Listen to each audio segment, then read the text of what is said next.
Саламатсыздарбы, назарыңыздарда Алатоо Лайф. Биз түз эфирдебиз. Кыргызстанда мамлекет өөлүгүнүн укуктук негиздерин бекемдеген көз карандысыз Кыргыз Республикасынын биринчи конституциясы кабыл алынгандыгына быйыл 30 жыл толот. Ушул жылдар ичинде баш мыйзам бир нече жолу өзгөрдү. Албетте, бул мыйзам ченемдүү көрүнүш, анткени мезгилдин талабына ылайык өркүндөтүлүп жана жаңыланып турушу керек. Азыркы аракеттеги баш мыйзам тууралуу биз Кыргыз Республикасынын Конституциялык сотунун судьясы Чынара Айдарбекова менен түз эфирде кенен кеп турабыз. Чынара Аскарбековна, саламатсызбы, студияга кош келиңиз. Кыргыз Республикасынын Конституциясынын кабыл алынгандыгынын 30 жылдык мааракеси кут болсун.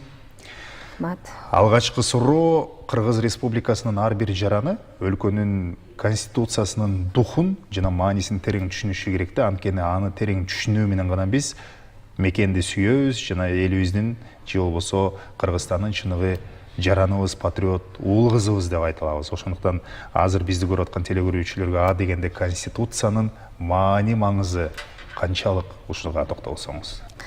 Рахмат сурооңузга. Чын эле быйыл 30 жылды белгилеп атабыз Конституциянын кабыл алынганына. Ортосунда дагы ар кандай өзгөрүүлөр кирип атты. Ага карабастан биз эң жакшы бир нерсени белгилеп кетишибиз керек. Биздин Кыргызстан мамлекетибизде Конституция бар деген нерсе да. Бул биринчиси. Экинчиден, маанисин айтып кете турган болсок, Конституция бул башкы мыйзам. Анткени биз коомдо жашап аткан соң бардыгыбыз ошол бир мыйзамга баш ийишибиз керек деген сөз да. Ошол мыйзам бардыгыбызга анык, так болушу керек.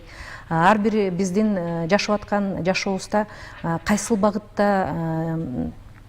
кайсы багытта биз өзгөрөбүз, кайсы багытка биз талпынабыз деген жагынан Конституция абдан бир мындай жакшы багыттарды белгилеп кеткен. Ошондуктан биздин бүгүнкү жашап аткан жашообузда, кылып аткан ишибизде мындай бир мыйзамдуулук деген сөз, ошонун бардыгы ушул Конституциядан келип чыгат да. Анан ошо сиз өзүңүз айткандай, духун, өзүнүн Конституциянын өзүндө духу бар.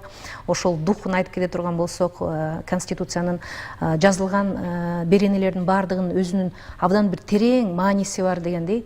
Анткени ошол бир негиздеринен жана принцип деп атпайлыкпы, принциптеринен көптөгөн мындай мыйзамдар чыгат да. Мыйзамдардын бардыгы Конституцияга дал келиши керек, ошонун чегинде болушу керек.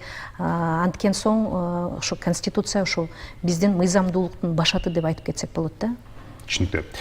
Мамлекетибиздин жогорку баалуулуктары бул албетте жарандарыбыз, адам, анын жашоосу, укуктары, эркиндиктери да. Анан биздин ушул башкы негизги документте дагы ушул жарандын эркиндиктери менен укуктарын күчөтүү жана ага кепилдик берүү ушул өлкөнүн эле эмес, өлкөдөгү баш мыйзамдын дагы негизги приоритеттери, милдеттери болуп саналат да. Бүгүнкү күндө ушуга канчалык маани берилип жатат дегеним, ар бир конституцияда, ушул конституцияда бир нече беренелер бар, мыйзамдар бар ичинде. Ошондо негизгиси бул адам укуктары жана эркиндиктери жөнүндө сөз да. Анткени ар бир адам төрөлгөндөн баштап эле мына ушул берилет. Ушул канчалык бүгүнкү күндө биздин өлкөдө күчтүү, баягы демократиялык принциптерге шайкеш аткарылып жатат. Эми айтып кетсек, сиз өзүңүз айткандай эле, экинчи бөлүгүндө, Конституциянын экинчи бөлүгүндө сиз айткандай эле ошо адамдардын укуктары, эркиндиктери так жазылган. Бул өзү Конституцияда белгиленип кетиши, ушул биздин Конституцияда жазылганы эң баалуулуктары деген нерсе дагы бир өзүнчө бир чоң жетишкендик деп биз өзүбүз эсептешибиз керек. Анткени Конституцияда жазылгандай, бул ошо адамдын эркиндиктери, укуктары биз үчүн бир ыйык баалуулук боло турган болсо, мамлекеттик органдар, алардын түзүлүшү, ошонун бардыгы ушул баалуулукту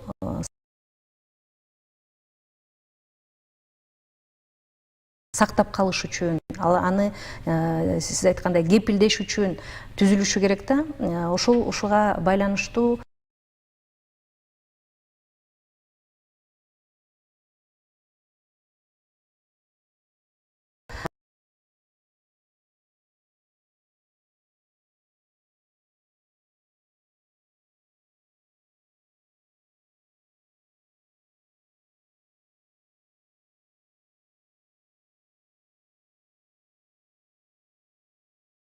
конституциядан башталып жана регулировать этебиз деп атпайлыкпы да, жөнгө салган учурда ушул нерсени унутпашыбыз керек да. Көп эле учурларда биз эми конституционный сотто каралып аткан иштерди карап калабыз. Кээ бир мыйзамдар баалуулук илгери баалуулук болуп мамлекеттин кызыкчылыгы болуп эсептелчү да. Мамлекеттик кызыкчылыгы мыйзамдарда да кээ бир учурларда калып калып атат да. Ошол калып калып анан бүгүнкү биз айткан жанагы биздин баалуулукка экөөнүн кагылышы болуп кээ бир мыйзамдар ошондой болуп кабыл алып калышы мүмкүн. Ошондуктан аны карап атканда биз эми контролдоп атканда мыйзамдарды карап жанагы кайрылууларды карап атканда ошол кагылышты дагы көрүп калып атабыз да. Ошол дагы биз эми биздин көз караш боюнча бул эми мыйзамдардын 30 жылдан бери айтып атпайлыкпы? 30 жылдан бери мыйзамдардын мындай жөнгө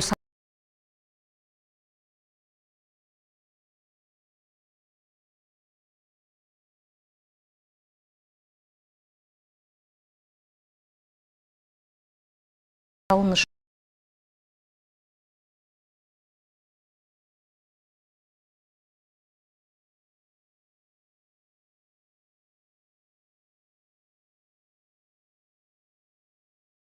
сотту тиги жогорку соттон кийин эле кийинки сот болуш керек. Биз ошон үчүн жогорку соттон кийин кайрылсак болобу деген өзүнчө бир мындай элде божомол бар. Ошо божомол бар, бирок маалыматы азыраак болгондуктан айтып кетейин дедим. Конституциялык сот өзү конституцияны коргой турган өзүнчө бир специализированный деп өзгөчө адистештирилген өзгөчө соттук орган деп айтып кетсек болот.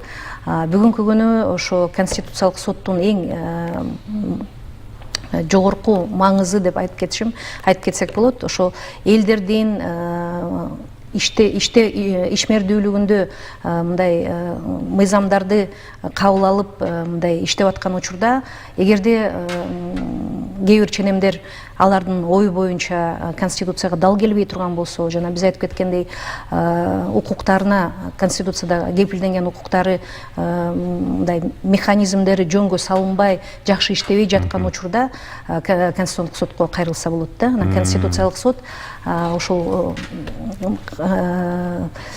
мыйзамдын ченемдерин карап чыгып өзүнүн чечимин чыгарат да. Чечимин чыгарганда дагы биз карап атканда кайсыл адамдын укугу бузулуп атат, кандайча бузулуп атат, бузулганда башка жактарды, башка механизмдерди дагы колдонду экен деген ошондой бир өзүнчө бир мындай изилдөө жүрүлөт да. Биздин чечимдердин баардыгы бир эле адам карап, экинчи адам аркылуу болгон мындай кичинекей талаш тартыш эмес да. Бул бизге адамдар кайрылып атканда буну мындай окшоштуруп кетсек болот. Адамдар болсо ошо мамлекет менен соттошуп аткан деген мааниде болушу керек да. Мамлекет менен, мамлекет аркылуу кабыл алынган мыйзамдар же болбосо башка ченемдик укуктук актыларды жокко чыгарганга даттана турган өзүнчө бир соттук орган да. Ошон үчүн биздин өзүнчө бир өзгөчөлүгүбүз бар. Ал жагынан дагы көбүнчө укук коргоочу функциябыз көбүрөөк болуш керек деп айтып кетсек болот да. Демек, соттордун өзүнөн адилеттик таппаган учурда дагы, же болбосо ал жерде мыйзам жакшы иштебеген учурда дагы, андан кийин барып аргасыздан ушул адистештирилген сиздердин органга, конституциялык сотко кайрылат тургай. Да, ошентсек да болот. Анткени эгерде мисал келтире турган болсок, бир адамга акча берет, анан соттошот экөө, сен бердиң, сен берген жоксуң, сенин далилдериң кандай деп. Анан ошол учурда ал болсо жогорку сот менен бүтүп калышы мүмкүн, эгерде мындай 3 инстанция менен бара турган болсо. Жогорку соттун чечими акыркы даттанууга жатпайт бул боюнча. Бирок кээ бир адвокаттар бизге кайрылганда, жарандар кайрылышы мүмкүн. Ошол мыйзамдын ченеми ошол боюнча эгер адамдар бири-бирине жанагындай болуп берип аткан учурда, эгерде ал так жазылган эмес болсо, же болбосо ал болсо бир башкача колдонула тургандай боло турган бир мындай күмөн саноолор боло турган болсо, ошол норманы даттанып бизге конституциялык сотко даттанса болот да. Ошол мыйзамдын ченемин биз карап чыгып, анан кийин чечим чыгарсак, биздин чечимибиз кайрадан жогорку сотко же болбосо сот системасына кайрадан караганга жаңы бир жагдай болуп эсептелинет да. Эми мисал айтып кете турган болсок, 215 берене эле жарандык кодекстин нормасы боюнча мындай болуп жазылып калыптыр да.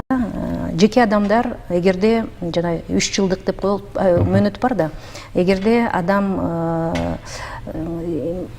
укугу жанагынтип бузула турган болсо, ошону өзү ошол бузулган учурдун санап 3 жылдын ичинде кайрылса болот да. Теги соткочу эгер 3 жылдык мөөнөтүн өткөзүп жүрө турган болсо, ал маселе менен сиз уже кайрыла албайсыз сотко. Ошондой норма бар болчу. Анан ошол нормада жазылып калган жарандар эгерде вот кайрылса болот, а эгер юридикалык жактар боло турган болсо, же болбосо жанагы ишмердик менен электенген адамдар боло турган болсо, алар таптакыр кайрыла албайт дегенчи. Аларга чектөө коюлуп калган да. Ошол чектөө боюнча адамдар жүрүп акыры бизге келип кайрылышты. Биз кайрылганда ал норманы да карап чыгып, биз дагы конституциялык укукта, конституциялык жанагы судопроизводство деп атпайлыкпы, судопроизводствода дагы өзүнчө бир принциптер бар. Ошол принциптер боюнча ал норманы биз жокко чыгардык. Анткени теңдик принциби бул ошо именно жарандык сферага мындай таандык да өзүчө. Ошондуктан ошондой болгон иштерди карайбыз биз конституциялык сот. Жакшы адам укуктары ушундай жакшы корголбой, жакшы каралбай жатканда аргасыздан бизге кайрылат деп атпайсызбы? Анан дагы бир түшүнүктүү кылып айтып кеттиңиз да, бир сөзү менен айтканда мындай жаран мамлекет менен соттошуп атканда дедиңиз. Бул жерде мамлекеттик органдар, мамлекеттик ведомство, министрликтер да болушу мүмкүн да, анда иштеген кызматкерлер болушу мүмкүн. Мисалы, үнү жетпей же болбосо акыйкаттыктап айтканда аркасынан сиздерге кайрылат. Былтыркы жылда ушундай канча жарандардын жалпы мындай бир укуктарын коргоп сиздер чечим чыгарып бердиңиздер? Бир орто барбы эсеп? Ооба, эгер карай турган болсок, былтыр менимче бир 200дөн ашык кайрылуулар түшкөн. Анын ичинден менимче 20 иш каралган. 20 иши кабыл алынып, 20 иши каралган. Алардын ичинен дагы көбүнчөсү, эгер пайыз менен айтып кете турган болсок, 80-85% бул ошо жарандардын, жеке жарандардын кайрылуусу каралып, чечим чыккан. Ошол азыркы күнү айтып кете турган болсок, биздин Кыргызстанда көбүнчө конституциялык сотко жарандар кайрылат. Мамлекеттик органдардын да кайрылгандары бар, бирок алар азыраак. Омбудсмендин кайрылганы бар. Эгер башка мамлекеттерди алып кете турган болсок, эми мына жакын жагын айтып кетелик. Молдовада көбүнчө соттор кайрылат экен, судьялар каралып атканда, эми бул дагы бир жакшы нерсе да. Судьялар өздөрү мыйзамды жөнгө салып карап аткан учурда көрүнөт да мүчүлүштүктөрдү, мыйзамдын мүчүлүштүктөрү. Ошондо алар өздөрүнүн каралып аткан иши боюнча конституциялык сотко кайрылса болот дагы.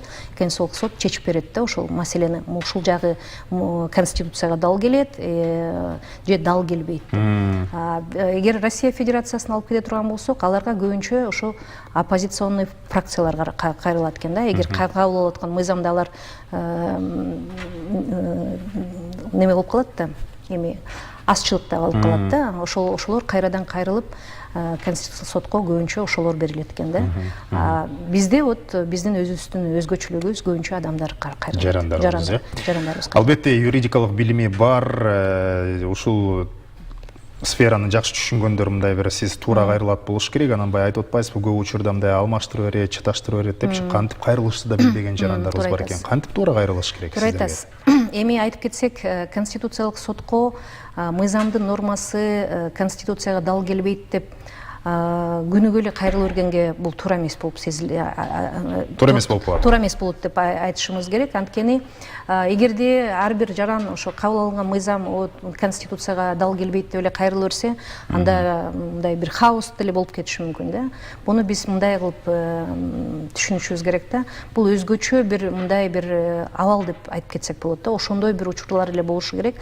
Анткени эгер көп эле учурда конституциялык сот өзүнүн чечими менен мыйзамдын ченемдүүлүгүн чечимдерин жокко чыгарып конституцияга дал келбейт дей турган болсо, бул өзүнчө бир жогорку кеңештин бир жакшы иштебей жатканы, же болбосо өкмөттүн киргизип аткан мыйзамдын долбоорлору жакшы иштелбеген деген бир мындай ойго келтириши мүмкүн да. Ошондуктан ар бир мамлекеттик орган өзүнүн ыйгарым укуктарын жакшы бир ишке ашырып иштей турган боло турган болсо, мындай нерсе абдан чейрек болушу керек да, абдан аз болушу керек.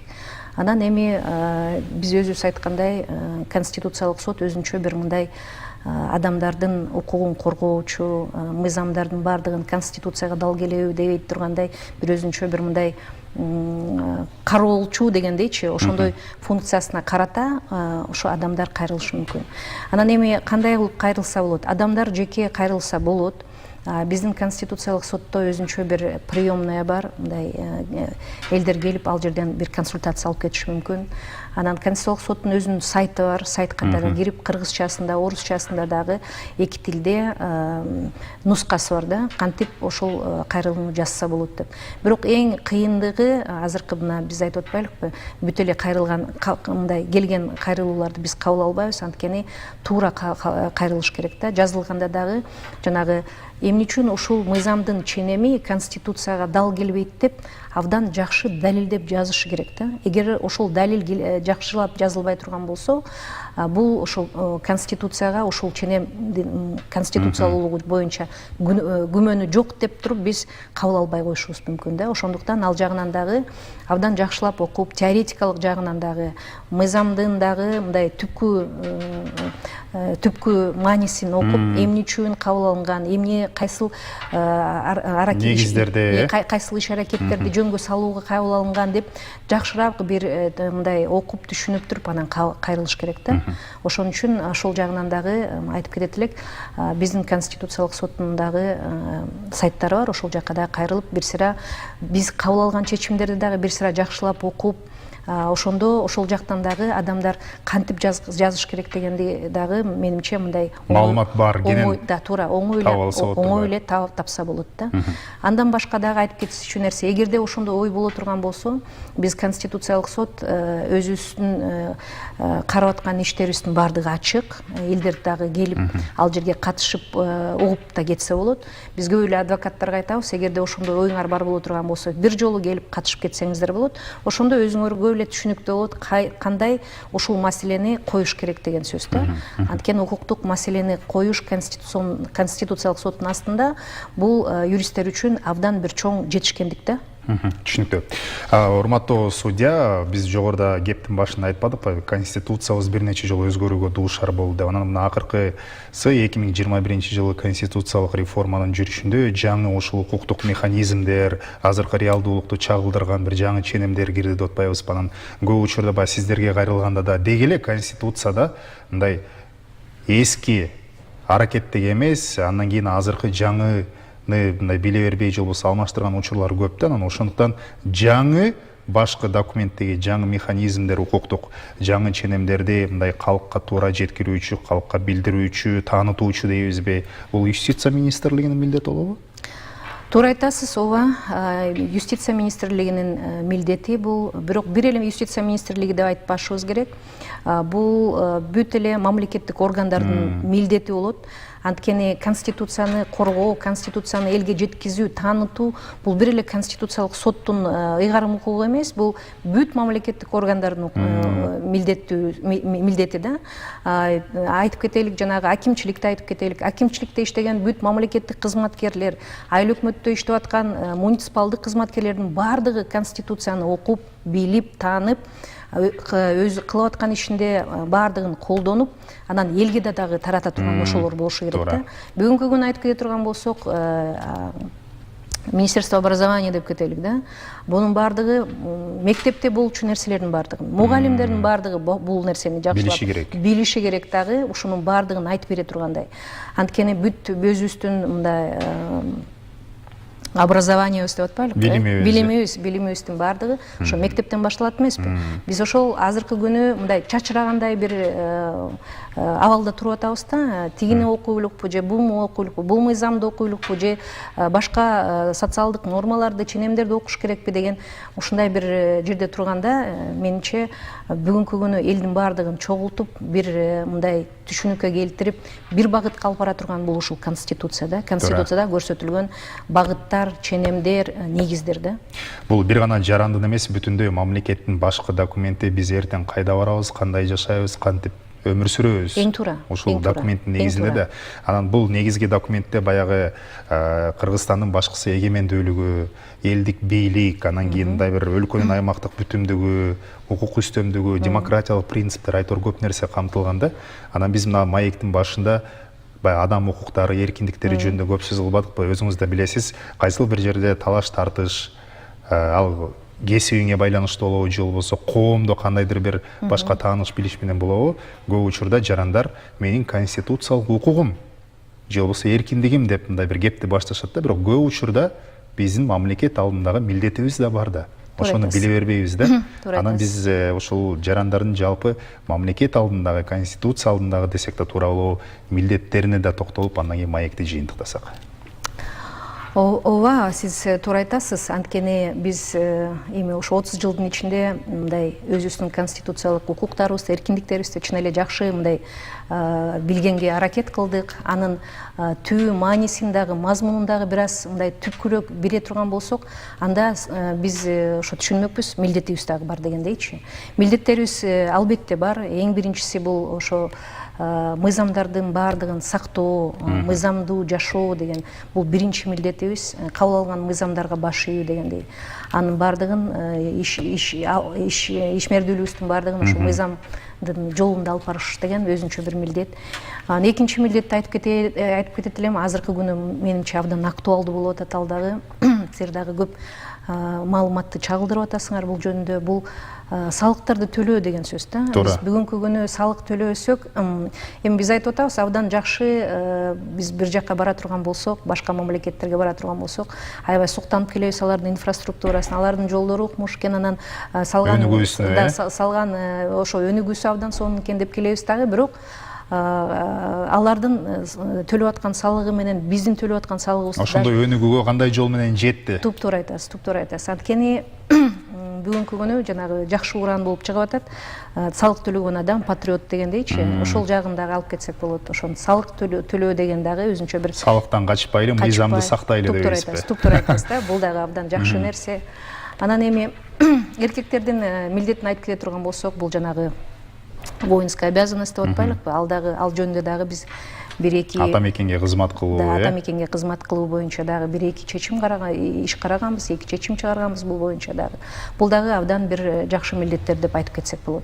Анан эми ошол милдеттерди да айтып келе турган болсок, эгерде үйүңдү сатып атсаң, милдетиң ал үйдү туура тиги кишиге, сатып алуучуга тапшырып бериш дегендейчи, бүт документтер менен.